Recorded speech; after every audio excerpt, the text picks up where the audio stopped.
Mukhang aalis yata ang pamilya ninyo para magbakasyon. Ang sasaya ng mga itsura nila. Sa isang salitang iyon mula sa aking kapitbahay, naintindihan ko ang lahat. Kalalabas ko lang mula sa lying-in clinic. Yakap-yakap ang aking sanggol na parang bagong silang nasisiw at umuwi sa sarili kong bahay. Pamilyar kong pinindot ang aming password sa pinto. Ngunit isang malamig na tunog lang ng makina ang isinagot nito. Iniwan ako ng asawa ko, kasama ang aking biyenan at hipag. Sa labas ng aming pinto iniwan ako, at ang aking sanggol, upang magtungo sa ibang bansa. Sa malamig na pasilyo, isang beses lang akong tahimik na umiyak, at doon ako nagdesisyon. Agad akong tumawag ng 2 beses. Ang isa ay para sa aking ina upang sunduin ako, at ang isa naman ay para sa isang abogado na tatapos sa lahat ng ito. Pagkalipas ng 1 linggo, masayang bumalik ang aking asawa at ang kanyang pamilya. Bitbit ang maraming shopping bag mula sa mga mamahaling tindahan. Ang sumalubong sa kanila ay ang pinto ng aming bahay na may kakaibang kandado. Sino kayo? At nanggugulo sa harap ng bahay ng iba. Ako ang bumili ng bahay na ito. Noon lang napansin ng asawa ko ang isang text message na galing sa akin. Ang kuwento ngayong araw, magsisimula na ngayon. Bago magsimula ang kuwento, mangyaring i-click ang subscribe at like sa ibaba. Naway hindi maubos ang swerte at pera sa inyong buhay.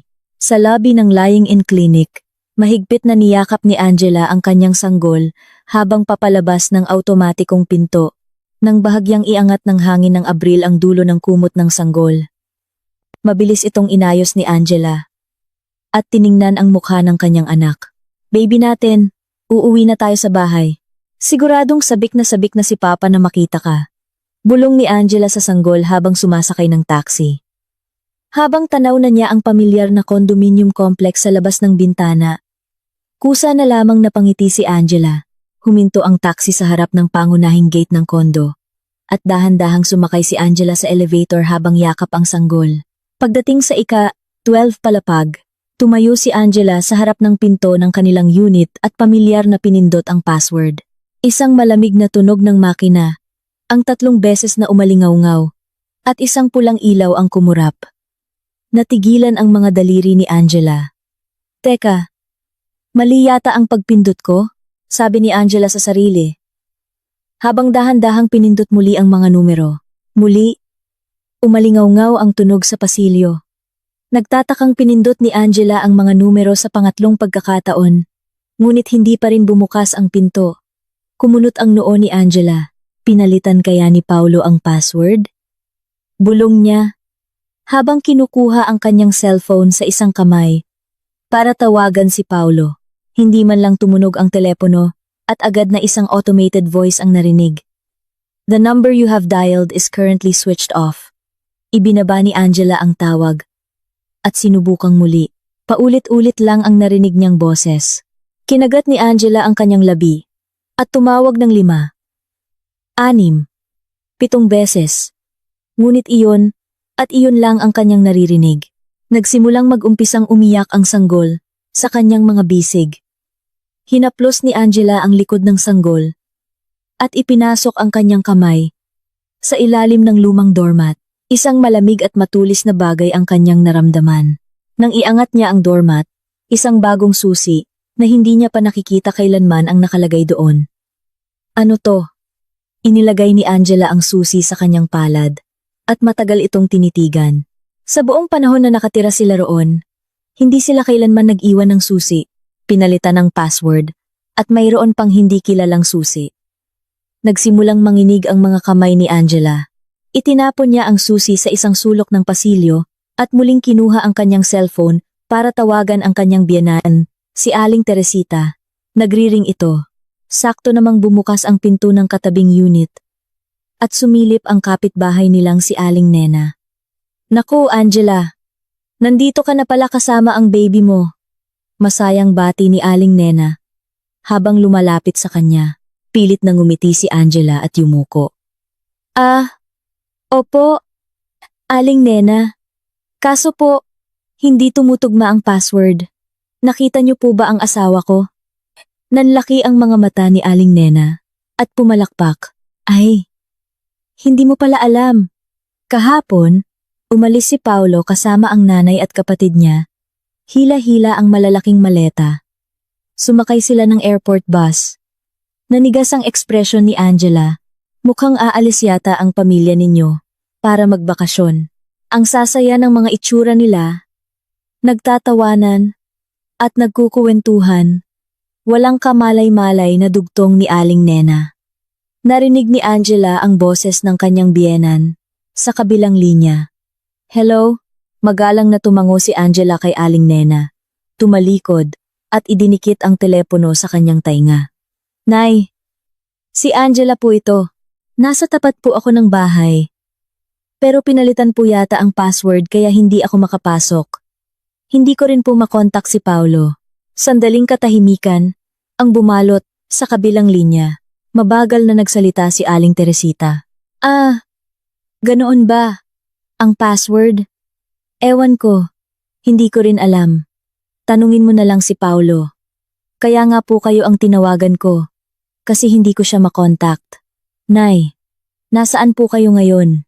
Medyo abala ako ngayon. Tatawag na lang siguro si Paulo mamaya. Ibaba ko na. Tut tut tut. Bigla na lang ibinaba ni Aling Teresita ang tawag. Dahan-dahang ibinaba ni Angela ang telepono mula sa kanyang tainga at sumandal sa pader ng pasilyo. Muling umiyak ang sanggol.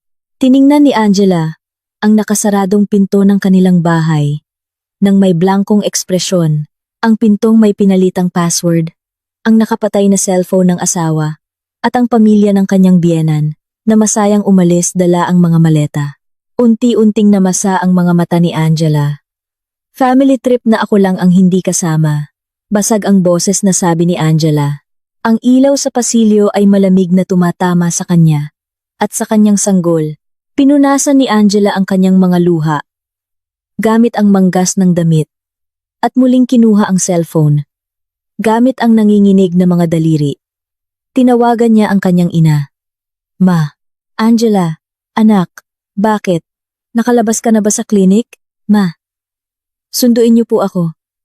Hindi po ako makapasok sa bahay. Ano? Anong ibig mong sabihin? Bakit hindi ka makapasok? Pinalitan po ni Paulo ang password at nagbakasyon sila kasama ang pamilya niya. Hindi rin po niya sinasagot ang tawag ko. Narinig ni Angela ang malalim na paghinga ng kanyang ina sa kabilang linya. Huwag kang aalis diyan. Pupunta kami agad ng papa mo. Ibinaba ni Angela ang tawag at umupo sa isang sulok ng pasilyo. Naramdaman ng sanggol sa kanyang bisig ang init ng katawan niya at tumigil sa pag-iyak habang mahigpit na ikinuyom ang maliliit nitong kamao. Tinitigan ni Angela ang kamao ng kanyang anak at nagtiimbagang. Pagkalipas ng 30 minuto, bumukas ang pinto ng elevator at nagmamadaling lumabas ang mga magulang ni Angela. Nang makita ng kanyang ina ang anak na nakaupo sa sahig ng pasilyo, agad siyang tumakbo at niyakap ito. Anak ko, sobrang natakot ka siguro. Tiningnan ng ama ni Angela ang pinto ng kanilang unit at umiling. Umuwi muna tayo sa bahay. Hindi ito ang lugar para manatili tayo. Tinulungan ng ina ni Angela na tumayo ang anak. Bago magsara ang elevator, lumingon si Angela at huling sinulyapan ang nakasaradong pinto. Noong gabing iyon, sa maliit na kwarto sa bahay ng kanyang mga magulang, tinitingnan ni Angela ang screen ng kanyang cellphone habang nakahiga at natutulog na ang kanyang sanggol. Sa search bar, sunod-sunod na lumitaw ang mga salitang annulment, property division, child custody, at annulment lawyer. Malamig na kumislap ang mga mata ni Angela sa dilim. Sinesave niya ang numero ng isang law office at pinatay ang screen. Tanging ang mahinang paghinga ng kanyang natutulog na sanggol ang maririnig sa madilim na silid. Kinabukasan, maingat na kinausap ni Angela ang kanyang ama. Pa, pwede niyo po ba akong tulungan ngayon? Saan? Kailangan ko pong kunin ang mga gamit ko sa bahay. Tatawag po ako ng locksmith para buksan ang pinto. Ibinaba ng ama ni Angela ang kanyang mangkok ng kanin at tumango. Sige, pagkatapos nating kumain, umalis na tayo agad. Makalipas ang 1 oras, binuksan ng locksmith ang pinto Pumasok si Angela sa loob ng bahay at lumingalinga. Sa ibabaw ng sofa sa sala, nakakalat ang mga bagong damit na may mga natanggal na tag. Sa mesa sa kusina, may isang memo mula kay Aling Teresita na may listahan ng mga bibilhin sa duty free at isang travel guidebook na nakabukas at nakatiwangwang. Dinampot ni Angela ang memo. Nakasulat sa magulong sulat kamay ni Aling Teresita, ang makeup para kay Cynthia. Sinturon para kay Paulo. Health supplements para sa akin. Kinuyom ni Angela ang papel. Pa, kukunin ko lang po ang mga dokumento ko. Mabilis lang po ako. Pumasok si Angela sa master bedroom at binuksan ang drawer. Kinuha niya isa-isa ang mga papeles, ang deed of donation na ginawa ng kanyang mga magulang nang bilhin nila ang bahay bago siya ikasal, ang titulo at isang sobre na naglalaman ng kanyang mga bankbook at signature stamp at inilagay sa kanyang bag. Inilagay niya ang mga damit at gamit ng sanggol sa isang malaking bag at huling nilibot ang bahay. Naghihintay ang kanyang ama sa may pinto. Pinagmamasdan ang mukha ng anak. Nakuha mo na ba lahat? Opo. Maikling sagot ni Angela at lumabas ng pinto nang hindi lumilingon. Noong hapong iyon, pumasok si Angela sa isang law office. Pagkatapos niyang sabihin ang kanyang pangalan sa receptionist, agad siyang dinala sa isang consultation room. Inilabas ni Angela ang sobre ng mga dokumento mula sa kanyang bag, inilatag sa mesa, at nagsimulang magsalita. Ang bahay na ito ay binili ng mga magulang ko para sa akin bago ako ikasal sa pangalan ko. Narito po ang deed of donation at lahat ng papeles. Ang titulo ay nasa pangalan ko lamang. Wala pong ni isang sentimo na ambag ang asawa ko. Tiningnan ng abogado ang mga dokumento isa-isa at tumango. Sapat na po ito. Ang ari-arian na natanggap bilang donasyon bago ang kasal ay pag-aari niyo po ng buo. Ngunit, kailangan po nating kumilos ng mabilis. Pumikit si Angela at muling dumilat. At nagsalita ng may determinasyon. Gawin niyo na po agad. Ibenta ko na rin po ang bahay. Gusto kong tapusin ang lahat bago sila bumalik. Sandaling tiningnan ng abogado ang mukha ni Angela bago kumuha ng panulat at nagsimulang magsulat. Sige po. Simulan na natin ngayon din. Paglabas ni Angela sa consultation room, kinuha niya ang kanyang cellphone. Habang tinatawagan ang numero ng isang real estate agent, wala nang natitirang luha sa kanyang mga mata. Makalipas ang 2 araw, tumawag ang ahente. Ma'am Angela, may buyer na po. Kaya niyang bayaran ng cash agad. Pwede ko na po bang iproseso ang earnest money agreement? Opo. Gawin niyo na po agad. Ibinaba ni Angela ang tawag at nagtungo sa bangko. Isinara niya ang lahat ng kanyang savings at time deposit accounts at tinawagan ang kanyang stockbroker para i-convert ang lahat ng kanyang mutual funds at stocks sa cash. Inireport din niya bilang nawawala ang supplementary credit card na nakapangalan kay Paulo. Pagkatapos ayusin ang lahat, kumuha si Angela ng papeles para sa pagbabago ng address sa City Hall. Kinuha ni Angela ang kanyang cellphone at matagal na pinindot ang contact ni Paulo. Block. Ang numero ni Aling Teresita, pati na rin ang kay Cynthia, isa-isa niyang inilagay sa blacklist. Sa huli, nagpadala si Angela ng isang text message kay Paulo. Naibenta ko na ang bahay. Ipapadala ko ang annulment petition kapag nasettle na ang bayad. Huwag mo na akong hanapin. Pinindot ni Angela ang send button at isinilid ang cellphone sa kanyang bag.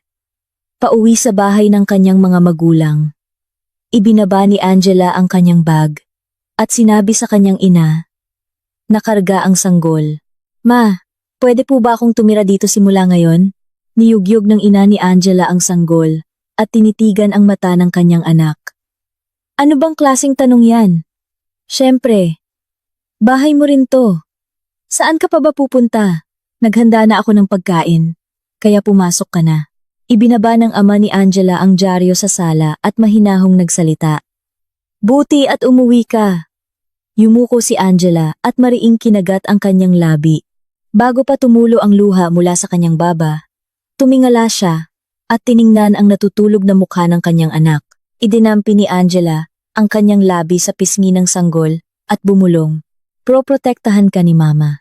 Nang bumukas ang automatikong pinto ng Enea arrival area, itinaas ni Paulo ang kanyang sunglasses sa noo at hinila ang malaking maleta.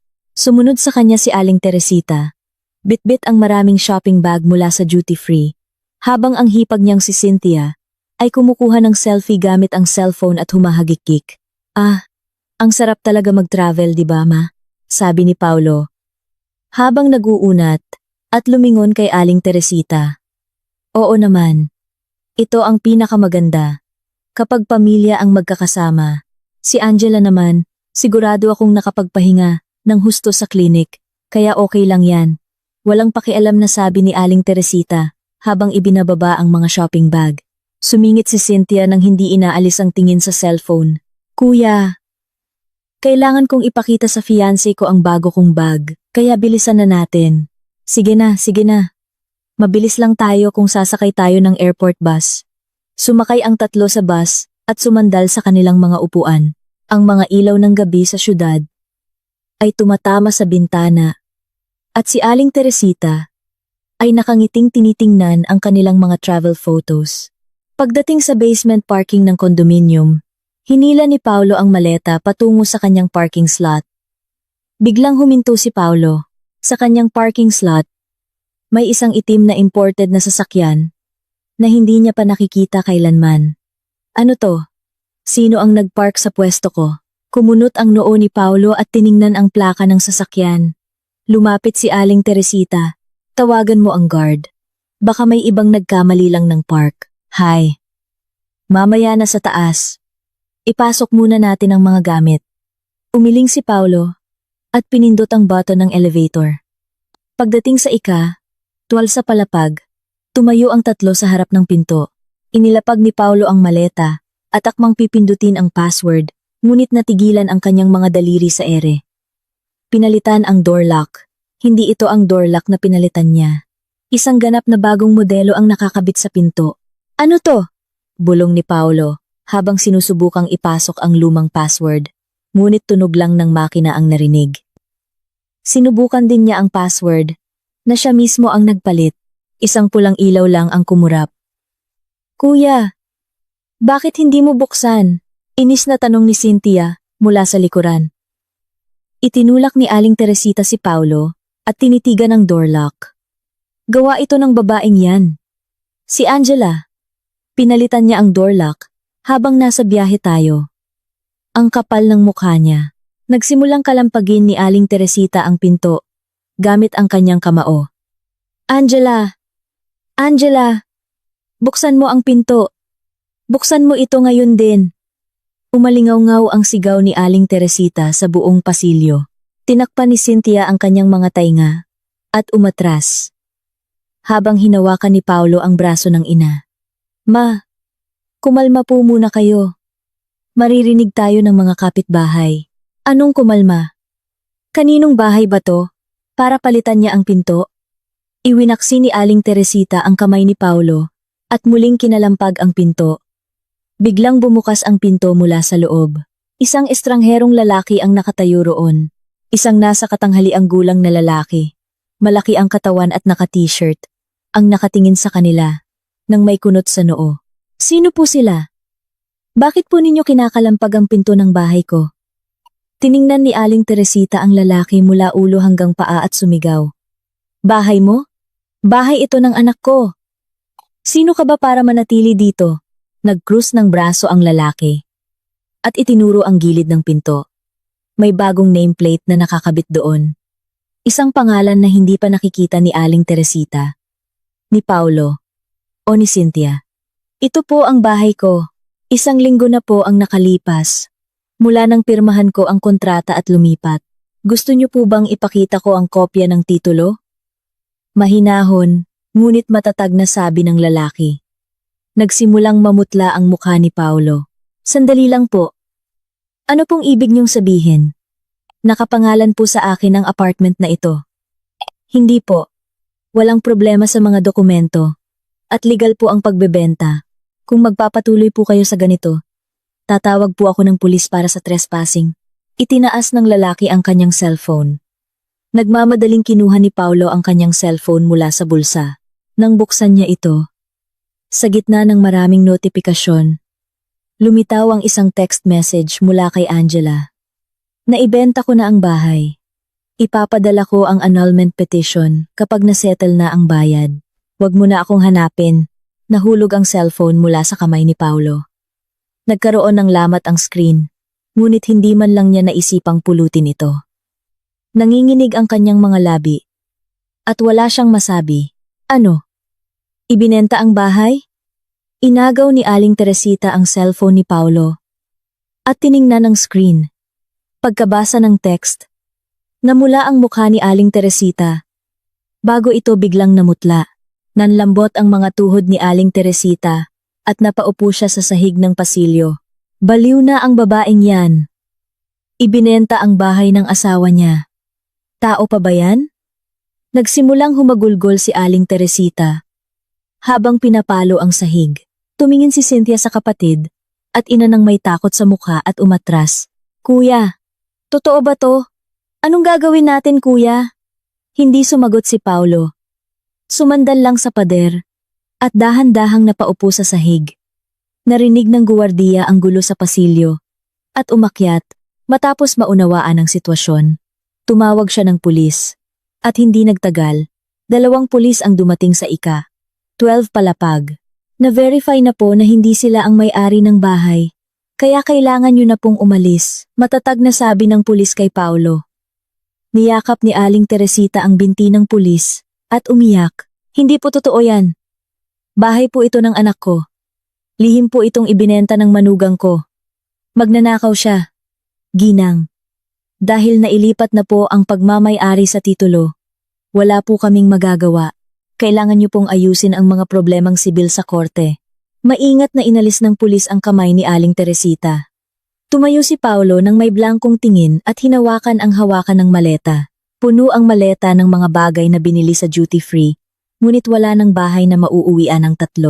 Paglabas ng condominium complex, huminto ang 3 sa isang madilim na kalye kasama ang kanilang mga maleta. Ibinagsak ni Aling Teresita ang mga shopping bag sa sahig at sumigaw. Paulo, anong gagawin natin? Saan tayo pupunta? Cynthia, di ba may sarili kang kondo? Doon muna tayo. Sabi ni Paulo, habang lumingon kay Cynthia. Umatras si Cynthia at iwinasiwas ang mga kamay. Hindi pwede. Palaging nandoon ang fiancé ko. Anong sasabihin niya? Kung bigla na lang kayong darating ni Mama. Cynthia, sigaw ni Aling Teresita. Ngunit tumalikod si Cynthia at lalo pang umatras. Ma, may sarili rin akong buhay. Hindi naman ito para sa isang araw o 2 lang. Anong gusto niyong gawin ko? Kinagat ni Cynthia ang kanyang labi. Pumara ng taxi at umalis. Tiningnan ni Aling Teresita ang papalayong taxi at mapait na tumawa. Tingnan mo. Kahit sarili kong anak, ganito. Wala talagang mapagkakatiwalaan sa mundo. Tahimik na naghanap si Paulo ng malapit na motel sa kanyang cellphone. Ang anino ng 2, habang hila-hila ang kanilang mga maleta, patungo sa motel ay mahabang humaba sa ilalim ng ilaw ng poste.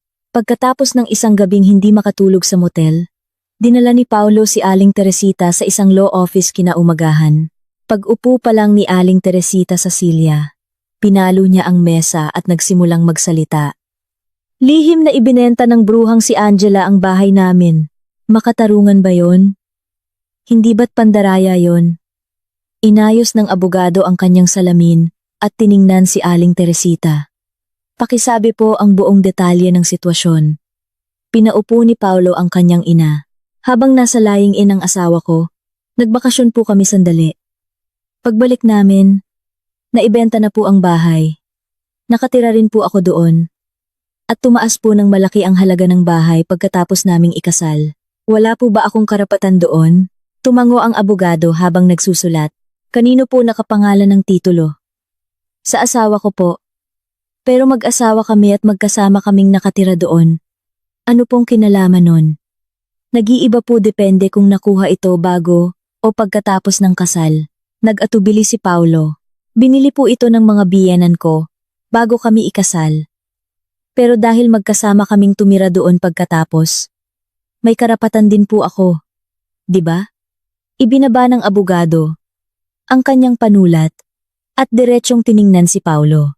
Sa totoo lang po, mahirap po yan. Ang ari-arian na na-donate ng mga magulang ng asawa ninyo bago ang kasal ay mahirap isama sa mga ari-ariang dapat paghatian. Pero po pwede po nating subukan. May paraan po para igiit ang inyong kontribusyon sa pagtaas ng halaga ng bahay pagkatapos ng kasal.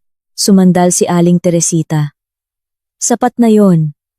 Ang anak kong si Paulo ang kumikita. Nag-aalaga ng bahay. Lahat. Kailangan din naming humingi ng danyos. Si Angela ang sumira sa pamilya namin.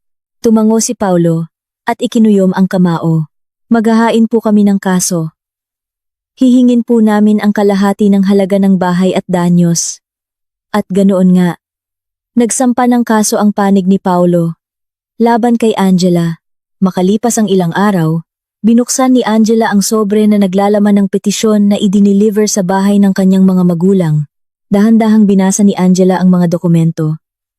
Kalahati ng halaga ng bahay at malaking halaga para sa danyos. Humalakhak si Angela at inilapag ang mga papeles sa mesa. Mahinahon na sinabi ng kanyang abogado sa telepono. Gaya po ng inaasahan, huwag po kayong mag-alala. Dahil kumpleto po ang mga dokumento ng donasyon, hindi po sila mananalo sa isyu ng ari-arian. Ngunit, may isa pa po tayong kailangang tingnan ang daloy ng pera sa panig ng asawa ninyo. Ano po ang ibig niyong sabihin? Bago po kayo makapag-withdraw, mayroon ng malaking halaga na nawala sa joint savings account ninyo. Kung matutuntun natin kung saan napunta ang perang ito, malaking tulong po ito sa kaso. Mariing itinikom ni Angela ang kanyang bibig at nag-isip. Ano po ang dapat kong gawin? May kilala po akong mapagkakatiwalaang investigador. Magaling po siyang mag-trace ng mga financial records.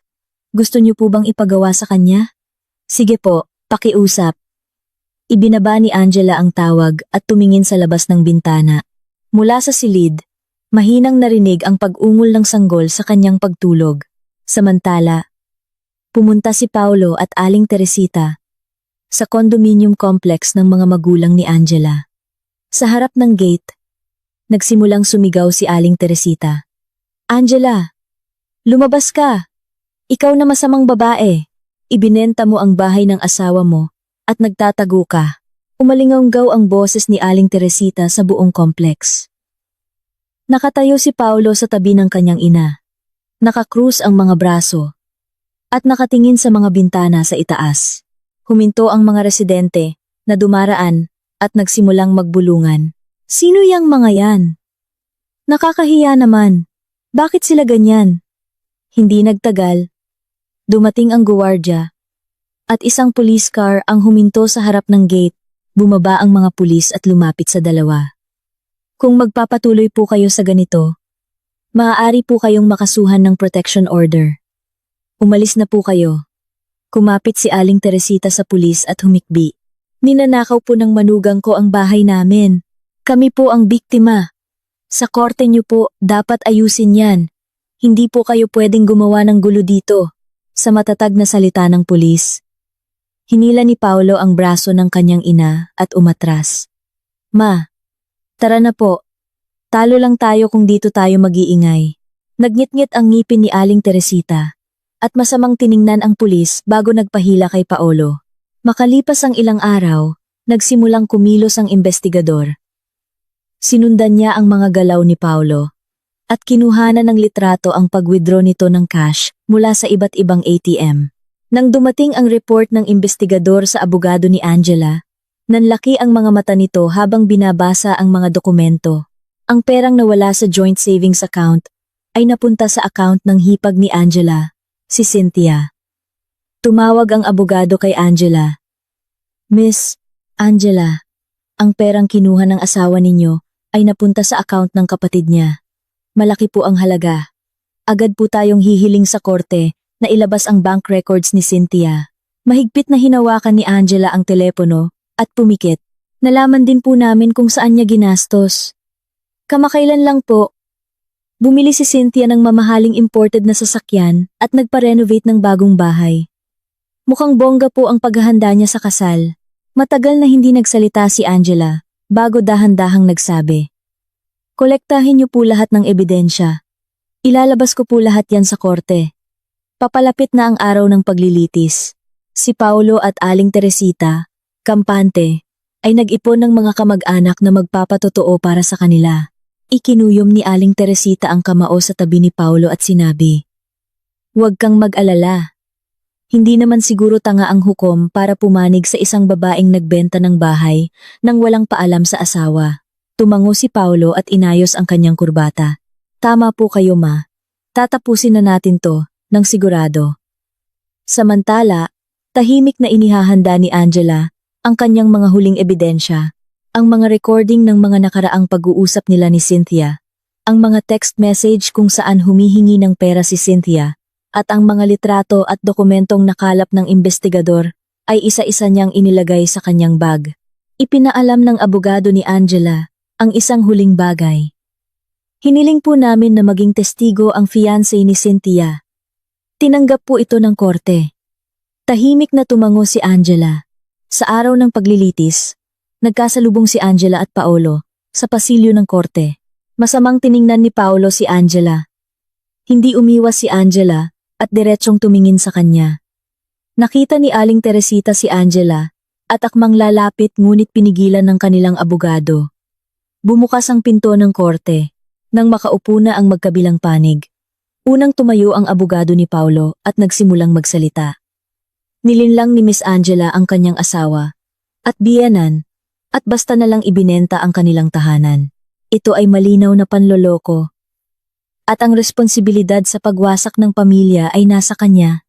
Sumunod, umupo sa witness stand si Aling Teresita.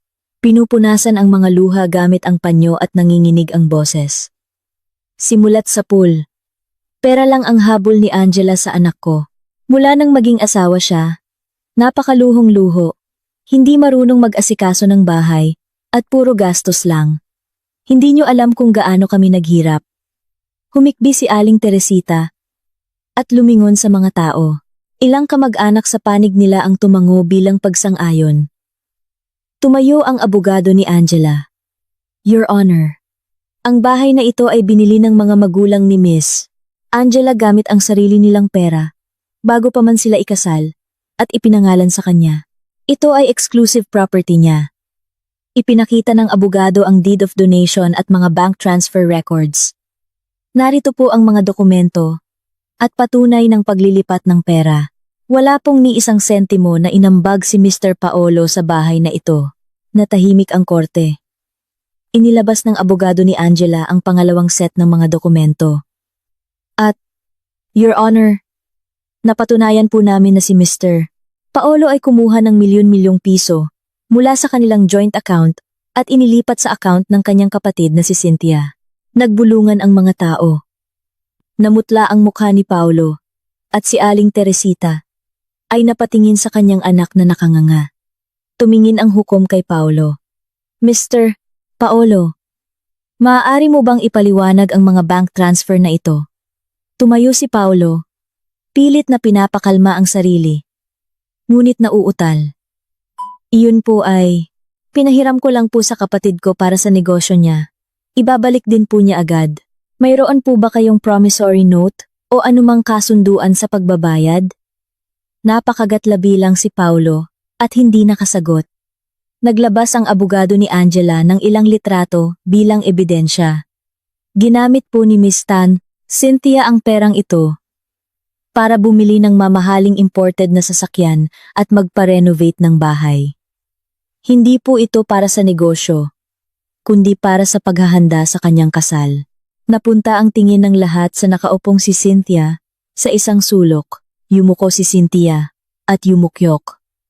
Sakto namang pumasok ang testigong ipinatawag ng panig ni Angela. Ang fiancé ni Cynthia, si Ginoong Reyes. Bago umupo sa witness stand si Ginoong Reyes, nagkatinginan sila ni Cynthia. Tiningnan siya ni Cynthia nang may luhang mga mata at bahagyang umiling. Yumuko sandali si Ginoong Reyes. Nagtiimbagang at umupo sa witness stand. "Ginoong Reyes, ano po ang sinabi ni Miss Cynthia tungkol sa pinagmulan ng pera para sa kasal?" Tanong ng abogado ni Angela. Sinabi po niya na mana niya raw po iyon mula sa kanyang yumaong lola. Totoo po bang nakatanggap siya ng mana? Hindi po. Inalam ko po. Muling nagbulungan ang mga tao. Humarap si Ginoong Reyes kay Cynthia. Cynthia, nagsinungaling ka rin pala sa akin.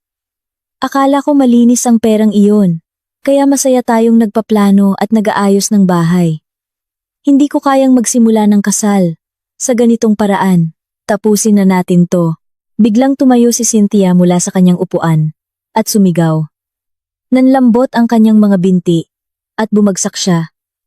At ang katabi niyang si Aling Teresita ay nadulas din mula sa upuan dahil sa gulat. Nagkagulo ang korte. Tumawag ang isang court officer sa 911 at hindi nagtagal. Dumating ang mga paramedic at isinakay ang dalawa sa stretcher. Matapos kumalma ang sitwasyon, inayos ng hukom ang lahat at nagsalita ang hiling ng panig ni Mr. Paolo para sa paghahati ng ari-arian ay ibinabasura. Ang nasabing ari-arian ay kinikilala bilang sariling pag-aari ni Miss Angela na natanggap bilang donasyon bago ang kasal. Nagpatuloy ang hukom. Isinasaalang-alang din ang lihim na pagkuha ni Mr. Paolo ng pera mula sa joint account at ang halos pagpapalayas niya sa kanyang asawa na kagagaling lang sa panganganak at sa kanilang bagong silang na sanggol. Dahil dito, tinatanggap ang hiling ni Miss Angela para sa annulment at inuutusan si Mr. Paolo na magbayad ng danyos. Napahawak si Paolo sa likod ng kanyang upuan at yumuko. Nakaupo si Angela sa tabi ng kanyang abogado. Hawak ang desisyon ng korte at nakapatong ang mga kamay sa kanyang kandungan. Ang kanyang mukha ay hindi nagpapakita ng tuwa o galit, kundi ng mahinahong ekspresyon ng isang taong nakatapos ng isang mahabang laban. Paglabas ng korte, tumingala si Angela sa langit. Hindi pa rin niya lubos na maramdaman ang panalo. Isang pakiramdam ng kawalan ang bumabagabag sa kanya. Makalipas ang ilang araw, tumawag ang abogado ni Angela para sabihin na nakatanggap siya ng notice of appeal mula kay Paolo. Ayon po sa kanya, binayaran daw po ninyo ng pera ang testigo para magsinungaling. Ganoon po ang laman ng apela niya. Hinigpitan ni Angela ang hawak sa telepono at pumikit. Walang katapusan. Imposible po ang argumento niya. Hindi po siya mananalo. Ngunit, may isa pa po akong sasabihin. Huminto sandali ang abogado bago maingat na nagpatuloy. Si Mr. Paolo po ay nagkakalat ng mga paninira tungkol sa inyo sa iba't ibang parte ng internet. Sinasabi niya na mukha kayong pera. Maghahanda po tayo ng hiwalay na kaso para dito. Ibinaba ni Angela ang tawag at pumasok sa silid kung saan natutulog ang kanyang sanggol. Humiga siya sa tabi nito at tumingin sa kisame. Kahit nanalo na, ang walang katapusang laban ay patuloy na pumipiga sa kanyang mga balikat at bawat gabi, binabangungot siya. May mga araw na hindi siya makangiti kahit na tinitingnan niya ang kanyang anak. Isang hapon, habang inaayos ni Angela ang mga damit ng sanggol, binuksan niya ang pinto ng bodega ng kanilang bahay. Sa gitna ng mga maalikabok na kahon, isang lumang leather na bag ang nakakuha ng kanyang pansin. Kinuha niya ito at binuksan. Mula sa loob, lumabas ang mga sketchbook at mga litrato ng kanyang mga gawa noong college. Napaupo si Angela sa sahig at isa-isang tiningnan ang mga pahina. Sa isang sulok ng isang sketch, nakita niya ang kanyang sariling sulat kamay. Angela Reyes. Magiging isang mahusay na designer ka. Natigilan ang kanyang daliri sa mga salitang iyon. Tila bumalik ang kanyang matagal nang nakalimutang boses mula sa alikabok. Niyakap ni Angela ang sketchbook sa kanyang dibdib at matagal na nanatili sa pwesto. Kinabukasan, isinakay ni Angela ang kanyang sanggol sa stroller at umalis ng bahay. Naglakad-lakad siya ng walang tiyak na patutunguhan hanggang sa makita niya ang isang malaking banner sa harap ng SMX Convention Center.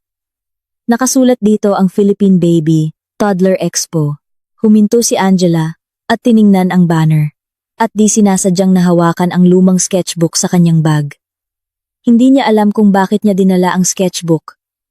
Nakinuha niya sa bodega kahapon. Itinulak ni Angela ang stroller papasok sa expo. Sa malawak na exhibition hall, dose-dosenang mga booth ang nakahilera, at ang mga makukulay na gamit pambata ay kumikinang sa ilalim ng mga ilaw. Dahan-dahang nilibot ni Angela ang bawat booth. Hinawakan niya ang mga baby carrier, sinuri ang mga bote, at sinubukan ang mga gulong ng stroller. Bigla na lang, kinuha ng kanyang kamay ang sketchbook mula sa bag. Nang hanapin niya ang lapis, isang ballpen ang kanyang nakapasa tabi ng krayola ng kanyang anak. Umupo si Angela sa isang bench at binuksan ang sketchbook. Mabilis niyang isinulat ang mga kakulangan ng mga kasalukuyang produkto at nagsimulang gumuhit ng isang bagong disenyo para sa baby carrier. Habang abala sa pagdrawing, may marahang tumapik sa kanyang balikat. Ikaw ba si Angela? Tumingala si Angela. Isang matangkad at maayos na lalaki ang nakangiting nakatingin sa kanya. Ako si Leo. Magkasama tayo sa design club noon. Nanlaki ang mga mata ni Angela. Kuya Leo? Grabe, ilang taon na rin. Anong ginagawa mo rito? Tiningnan ni Leo ang sanggol sa stroller at ngumiti. Wow, may baby ka na pala. Nanay ka na. Pilit na ngumiti si Angela habang inaayos ang kumot ng sanggol. Opo, ikaw kuya? Napadaan ka lang? Itinaas ni Leo ang kanyang ID na may pangalan ng isang exhibitor. May kumpanya ako na gumagawa ng mga gamit pambata. May booth kami sa expo na ito. Doon sa banda roon, na malangtida alan tutaan. Itinuro ni Leo ang isang bahagi ng hall. Gulat na tumingin si Angela kay Leo. Ikaw ang may-ari? Oo. Nagsimula sa maliit. Pero heto, umabot na kami rito. Teka, ano yung dino drawing mo? Napunta ang tingin ni Leo sa sketchbook sa kandungan ni Angela. Agad na isinara ni Angela ang sketchbook. Ah, wala to. Nagdodoodle lang. Sandali tingnan ko. Hindi na hinintay ni Leo ang pahintulot ni Angela at bahagyang binuksan ang sketchbook. Nanatili ang tingin ni Leo sa mga pahina. Sa pagitan ng kanyang mga gawa noong college, naroon ang mga bagong sketch ng mga gamit pambata. Isang disenyo na nagbabago sa istruktura ng strap ng baby carrier, isang ideya para sa adjustable nursing pillow, at mga tala sa pagpapalawak ng storage ng stroller. Tiningnan ni Leo ang bawat pahina at humangang tumango. Ikaw ang gumuhit nito ngayon? Tumango si Angela. Ang ganda ng ideya mo para sa baby carrier na ito. Ang paraan mo para i-distribute ang bigat sa balikat sa simpleng paraan. Ngayon ko lang nakita. Ikaw pa rin talaga si Angela. Bahagyang namula ang mga mata ni Angela. Ang mga salitang iyon ay tumama sa kaibuturan ng kanyang puso. Hindi na niya matandaan kung kailan huling may tumawag sa kanya, sa kanyang pangalan, at kinilala siya. Nambobola ka naman kuya. Hindi ako nambobola. Ilang taon na ako sa industriyang ito. May mata ako para sa magagandang disenyo. Ibinalik ni Leo ang sketchbook kay Angela. Lumipat tayo ng lugar, mag-usap tayo, lilibre kita ng kape. Nag-usap ang dalawa sa isang coffee shop malapit sa expo. Inabot ni Leo ang kape at tinitigan ang mukha ni Angela. May maitim na bilog sa ilalim ng kanyang mga mata at pumayat siya ng husto. Angela, may problema ka ba? Hindi maganda ang itsura mo. Hinawakan ni Angela ang tasa ng kape at humigpit ang hawak. Ayaw sana niyang magsalita. Ngunit sa harap ng tahimik na tingin ni Leo, kusa na lang siyang nagsalita. Paglabas ko po ng lying in, pinalitan ng asawa ko ang password ng bahay at nagbakasyon kasama ang pamilya niya. Kasalukuyan po kaming nasa proseso ng annulment. Ibinaba ni Leo ang kanyang tasa at sumeryoso ang mukha. Ibinenta ko na po ang bahay dahil nakapangalan naman sa akin. Pero nag-apela siya at nagkakalat ng mga paninira sa internet. Walang katapusan. Unti-unting humina ang boses ni Angela. Nag-umpisang umiyak ang sanggol sa stroller. At mabilis niya itong inalo. Matagal na hindi nagsalita si Leo. Pagkatapos, mababa ang boses na sinabi niya. Angela, natatandaan mo ba? Noong nanalo ka ng grand prize sa exhibit ng club natin noong college? Tumingala si Angela. Sinabi ng mga hurado na ang gawa ko ay hindi pang estudyante, Natalo mo nga ako noon, di ba? Nakangiting sabi ni Leo. Kung gaano ka kahusay, parang ikaw lang ang hindi nakakaalam.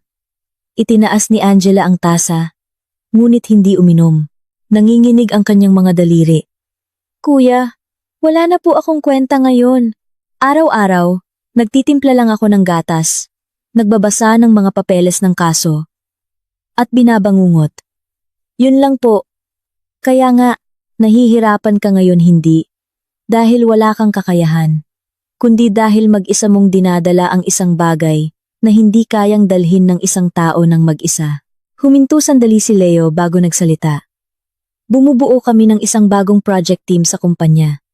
Gusto naming gumawa ng mga produktong talagang kailangan ng mga ina. Ano sa tingin mo kung ikaw ang mamuno sa team na iyon? Nanlaki ang mga mata ni Angela. Ako po, wala po akong karanasan. Hindi lahat ay tungkol sa karanasan. Ang sketch na nakita ko kanina ay mas praktikal at matalas kaysa sa sinumang designer sa merkado. Mula sa pananaw ng isang ina, naramdaman mo ang problema at iginuhit ang solusyon. Hindi yan natututunan sa eskwelahan. Yumuko si Angela at matagal na tiningnan ang sanggol sa stroller. Nagising ito at ngumiti sa kanya. Hindi mo kailangang sumagot agad. Pag-isipan mo at tawagan mo ako.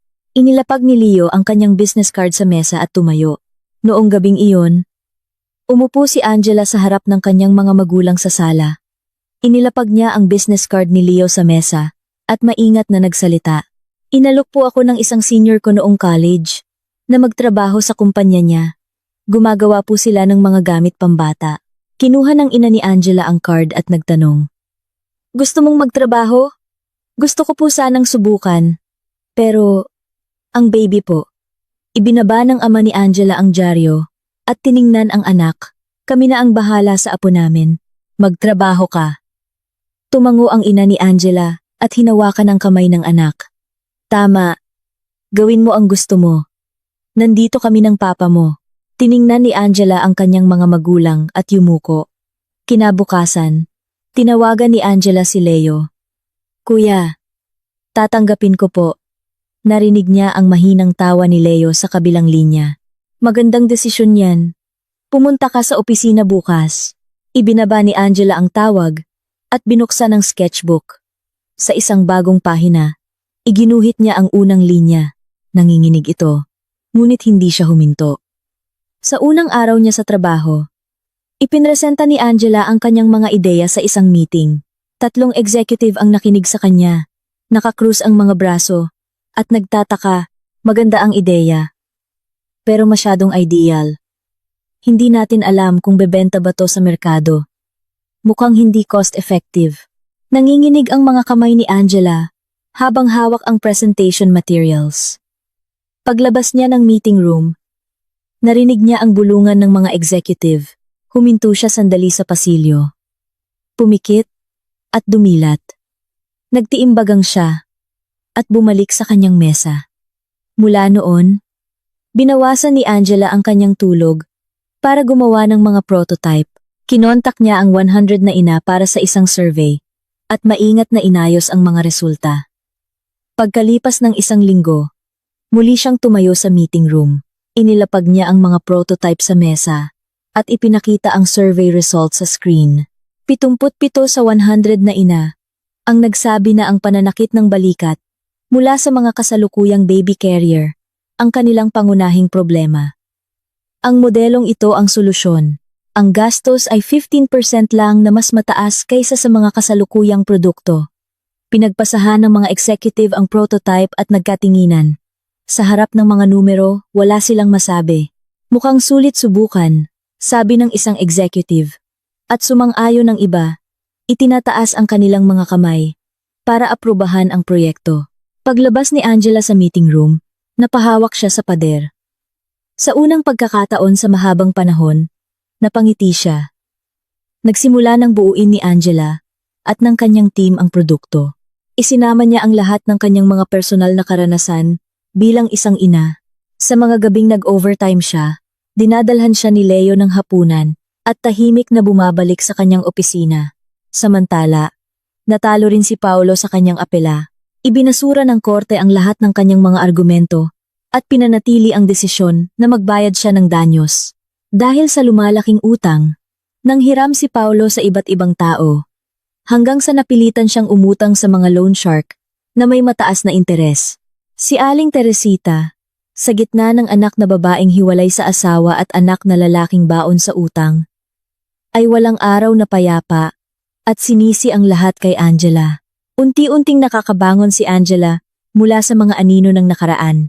Bumabalik na ang kanyang mga ngiti at nagkakaroon na ng kumpiyansa ang kanyang boses. Isang gabi, natapos ng team ni Angela ang unang prototype. Sa isang internal evaluation, humanga ang mga executive. Pagkatapos ng evaluation, nilapitan ni Leo si Angela na naiwan sa meeting room.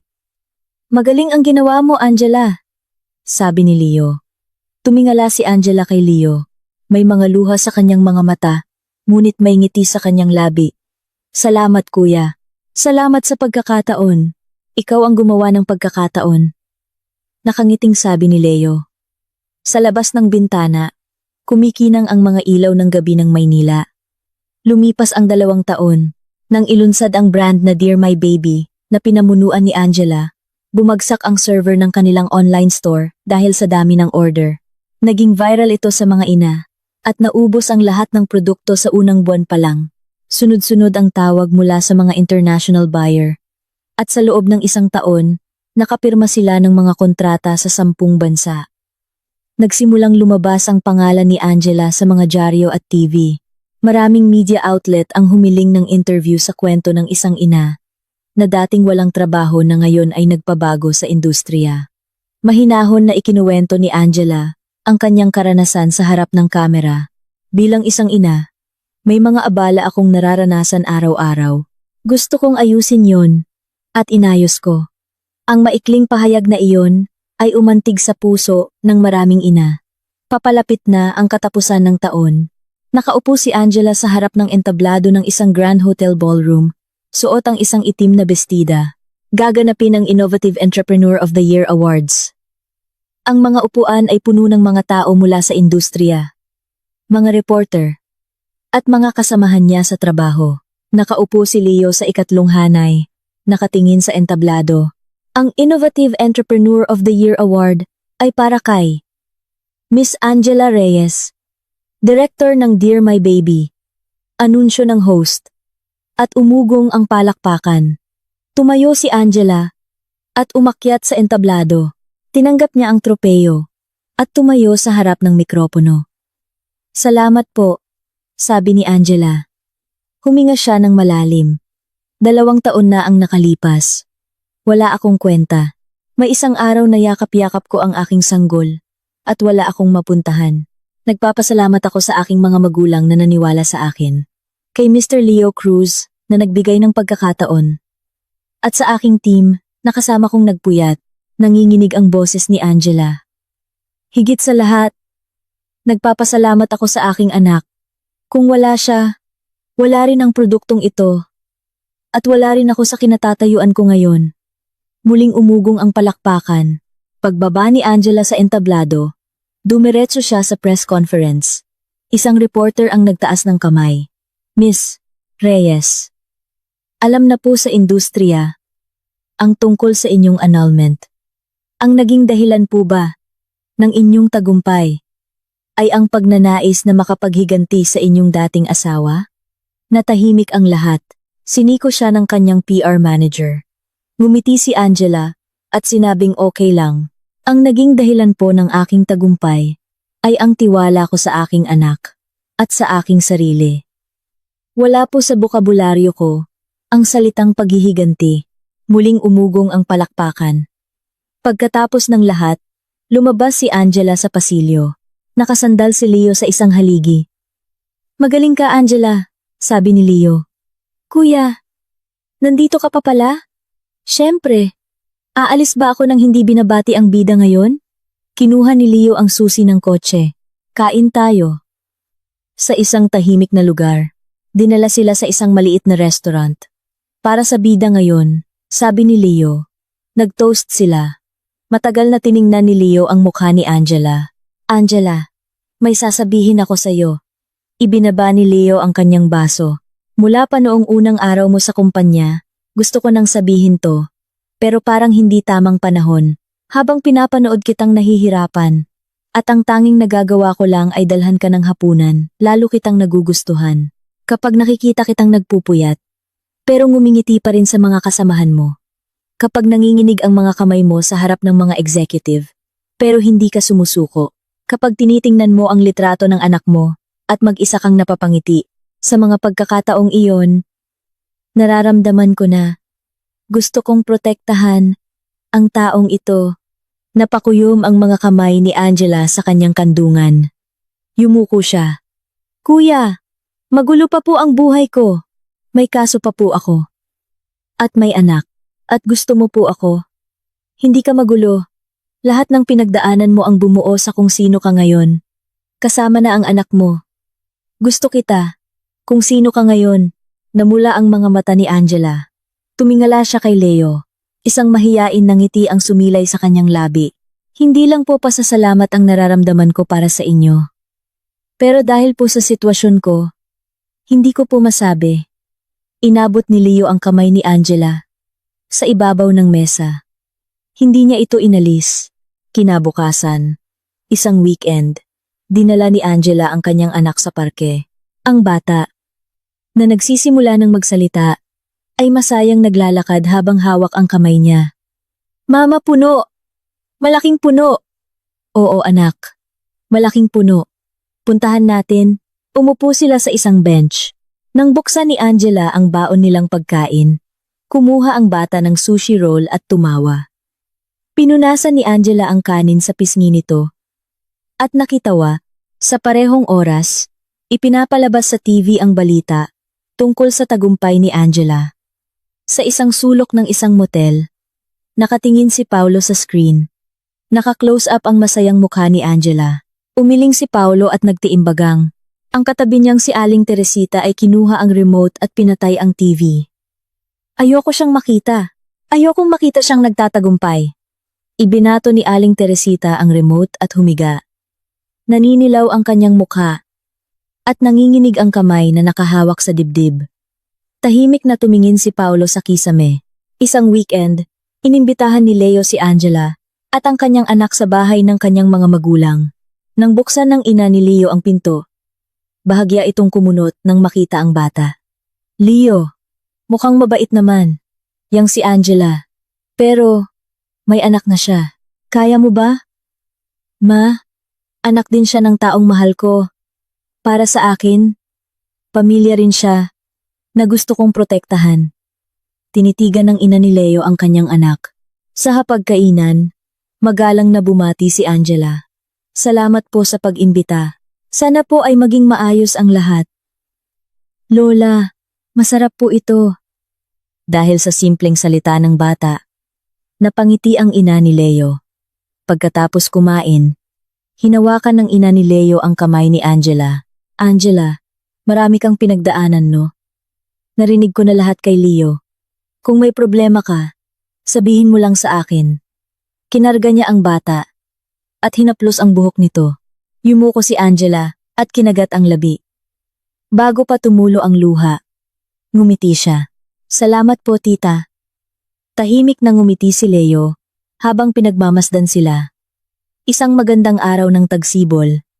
Nagpropose si Leo kay Angela sa tulong ng bata. Isang maliit na buke ng bulaklak ang dala ng bata, palapit kay Angela. Sa gitna ng mga bulaklak, kumikinang ang isang singsing. Nang tumingala si Angela, nakaluhod na si Leo sa harap niya. Angela, maging pamilya tayo. Tumulo ang luha ni Angela. Tumango siya at inilahad ang kamay. Isinuot ni Leo ang singsing. Niyakap ng bata si Leo. Papa, sa unang pagkakataon, tinawag ng bata si Leo na Papa. Namula ang mga mata ni Leo at niyakap niya ng mahigpit ang bata.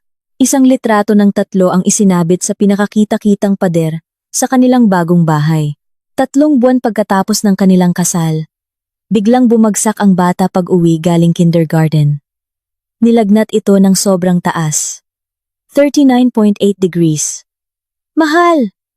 Sobrang taas ng lagnat ng anak natin. Bilisan mo. Dalhin natin sa emergency room. Mula sa opisina, nagmamadaling umuwi si Leo. Pagdating sa ospital, nag-seizure ang bata. Sumigaw si Angela. Matapos ang emergency treatment, sinabi ng doktor. Huminto na ang seizure, pero hindi pa natin alam ang dahilan. Kailangan ng masusing pagsusuri. Napahawak si Angela sa doktor. Okay lang po ba ang anak ko? Hindi sumagot ang doktor. Ilang araw ang lumipas bago lumabas ang resulta. Hindi natulog si Angela. Binabantayan ang anak. Nakipagpalitan si Leo. At sa umaga, tumatawag sa ibang ospital. Inilipat nila ang bata sa isang mas malaking ospital sa Maynila. Pagkatapos ng 10 araw, sinabi ng doktor, mayroon siyang isang napakabihirang sakit sa utak. Halos walang doktor sa bansa ang nakagawa ng ganitong operasyon. Walang salitang lumabas sa bibig ni Angela. Kung ooperahan po, gagaling po ba siya? Operasyon lang po ang paraan. Pero hindi po garantisado ang tagumpay. At malaki po ang gastos. Napaluhod si Angela. Itinayo siya ni Leo. Sabihin niyo po ang lahat ng paraan. Kahit sa ibang bansa pa, sa silid ng ospital, hinawakan ni Angela ang kamay ng natutulog na anak. Ililigtas ka ni Mama. Ano man ang mangyari. Makalipas ang ilang araw, lumitaw si Paulo sa lobby ng ospital. Lumuhod siya sa harap ni Angela. Angela, narinig ko ang nangyari. Patawarin mo ako. Pakiusap. Hayaan mo akong makita ang anak ko. Tiningnan siya ni Angela nang walang emosyon. Hindi ka niya ama. Umalis ka na. Angela, ama rin niya ako. Gusto kong tumulong sa gastos ng operasyon. Gagawin ko ang lahat. Ang pera mo galing sa loan shark, di ba? Huwag mong dalhin ang maruming perang. Yan sa anak ko. Malamig na sabi ni Angela. Araw-araw, lumilitaw si Paolo sa lobby, ngunit hindi makalapit. Nang subukan niyang manghingi ng pera online gamit ang kwento ng bata, nahuli siya at kinasuhan ng fraud. Walang sinabi si Angela. Kumilos si Leo. Gabi-gabi, tumatawag siya sa mga ospital sa ibang bansa. Sa wakas, Angela, nahanap ko na ang doktor na may pinakamaraming karanasan sa operasyong ito. Pauwi na siya mula sa isang conference sa 1 linggo. 1 linggo? Tiningnan ni Angela ang anak. Kaya ba nating maghintay? Kailangan nating maghintay. Para makalikom ng pondo, ibinenta ni Leo ang bahagi ng kanyang share sa kumpanya. Ang mga kasamahan ni Angela at ang mga taong nakarinig sa kanyang mga talumpati ay kusang loob na nag-ambag. Hindi sumuko si Leo. Gabi-gabi, ipinapadala niya ang mga resulta ng pagsusuri ng bata sa doktor sa ibang bansa sa pamamagitan ng video call. Ang kasong ito ay halos kapareho ng aking pinag-aaralan. Susubukan kong baguhin ang aking schedule. 2 araw bago ang nakatakdang operasyon. Biglang tumunog ang alarm ng monitor. Nagising si Angela. Namumutla ang kanyang anak. Doktor! Doktor! Tumakbo ang mga nurse. Ma'am, sa labas lang po muna kayo. Napaupo si Angela sa sahig ng pasilyo at nagdasal. Pakiusap. Pakiusap. Dumating si Leo. At niyakap siya. Biglang bumukas ang pinto ng elevator. At isang lalaking may dalang malaking bag ang lumabas ang doktor mula sa ibang bansa. Ihanda ang operating room. Magsisimula na tayo ngayon. Sinundan ni Angela ang kama ng kanyang anak. Sa harap ng pinto ng operating room, tiningnan niya ang maputlang mukha nito. Bahagyang dumilat ang mga mata ng bata. Mama! Nandito si Mama. Matatapos din ito agad.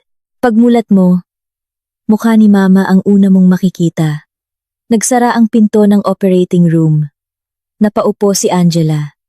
Inalalayan siya ni Leo. Ang pulang ilaw sa itaas ng operating room ay hindi namatay. 10 oras. Nang mamatay ang pulang ilaw, tumayo silang lahat. Lumabas ang doktor.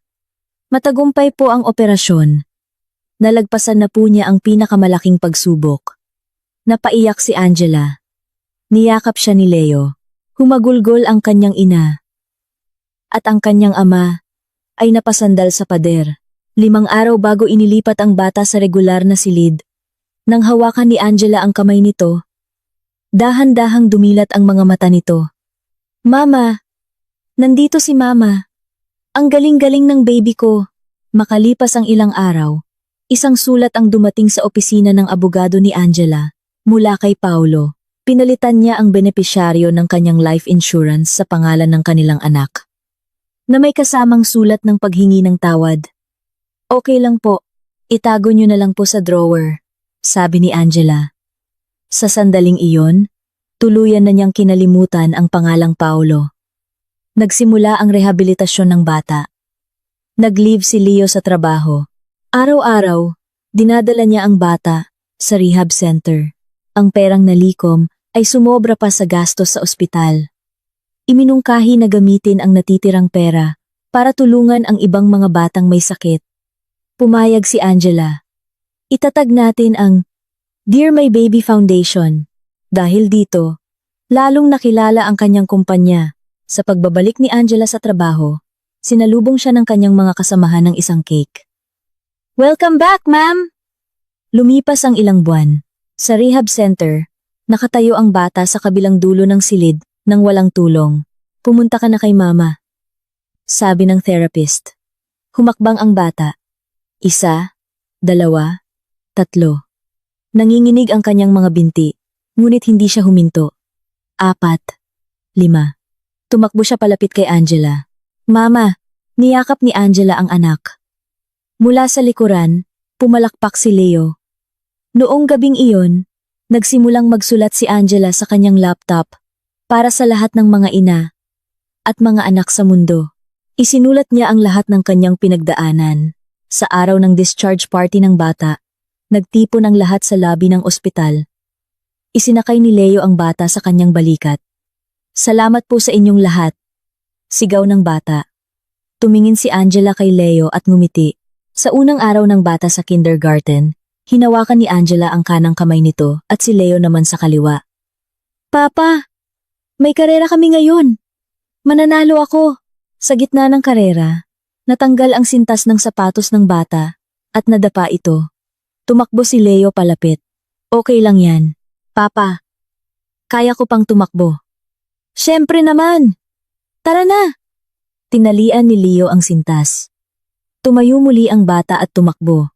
Hindi siya nanalo, ngunit pagtawid sa finish line, tumakbo siya palapit kay Angela. Mama, natapos ko. Ang galing ng anak ko.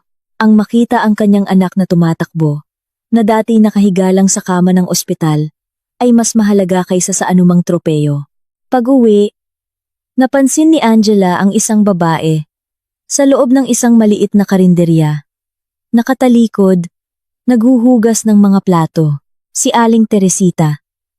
Ang dating mapagmataas na biyenan ay wala na. Isang matandang babae na lang na pagod sa buhay. Mahal, bakit? Tanong ni Leo. Wala. Tara na. Nagpatuloy sila sa paglalakad. Walang galit o hinanakit sa mukha ni Angela. Makalipas ang ilang araw, nakatanggap siya ng email mula sa investigador. Isang news article. Isang hindi kilalang lalaki ang natagpo ang walang buhay. Sa isang parke, biktima ng utang sa mga loan shark. Kahit na halos hindi na makilala, alam ni Angela na si Paulo iyon. Dinelete niya ang email. Iyon na ang katapusan ng lahat. Sa araw ng pagpasok ng bata sa elementarya, magkahawak kamay sila ni Angela sa harap ng gate. Mama! Elementary na ako! Inayos ni Angela ang bag nito. Niyakap ni Leo ang balikat ni Angela. Sa ibabaw ng kanyang tiyan, maingat na inilagay ni Leo ang kanyang kamay. Isang bagong buhay ang nabubuo sa pagitan nilang dalawa. Salamat, mahal. Mas nagpapasalamat ako, sabi ni Leo. Sa isang bakanteng lote, pinaplano nila ang kanilang bagong bahay. Dito ang malaking sala. Tapos ang kwarto ng mga bata. Doon sa maaraw na bahagi. Dito ang kwarto ko. Doon ang kay baby. Sigaw ng bata. Ang tawanan nilang tatlo ay umalingaw-ngaw. Noong gabing iyon, nagsalo-salo ang dalawang pamilya. Ang saya sa hapagkainan ay hindi matatawaran. Lahat ng hinahanap ni Angela ay naroon na. sa harap niya. Pag-uwi, sinabi ni Angela, natapos ko na ang libro ko. Talaga? Lahat ng kikitain ay idodonate ko sa pagpapatayo ng ospital para sa mga bata. Ikaw pa rin talaga si Angela, sabi ni Leo. Sa harap, tinawag sila ng bata. Mama! Papa! Bilis! Tumakbo sila palapit. Ang kanilang mga anino ay naging isa sa ilalim ng ilaw ng poste. Sa pader ng kanilang sala, nakasabit ang isang masayang family picture at sa tabi nito, may isang bakanting espasyo para sa isang bagong litrato na malapit nang dumating. Si Angela, noong araw na iyon sa harap ng kanilang bahay, ay ang pinakamalungkot na tao sa mundo. Ngunit hindi siya nanatiling umiiyak. Tumayo siya at lumakad. Ang isinukli niya sa mga taong nag-abandona sa kanya ay hindi paghihiganti. Binuo niya muli ang kanyang sarili at ang kanyang sariling pamilya. Ang tunay na paghihiganti ay hindi ang pagsira sa iba, kundi ang pagiging masaya. Iyon mismo ang ipinakita ni Angela. Samantala, ang asawa at biyena na nag-iwan sa kanya at sa kanyang sanggol ay nahulog sa sarili nilang hukay. Kung sino man sa inyo ang nakikinig ngayon na dumaranas ng hirap, okay lang. Tulad ni Angela, isang hakbang lang ang kailangan. At ang isang hakbang na iyon ang simula ng isang bagong landas. Salamat sa pakikinig. Kung nagustuhan ninyo ang kwento, mangyaring mag-iwan ng komento at mag-subscribe. Mukhang aalis yata ang pamilya ninyo para magbakasyon.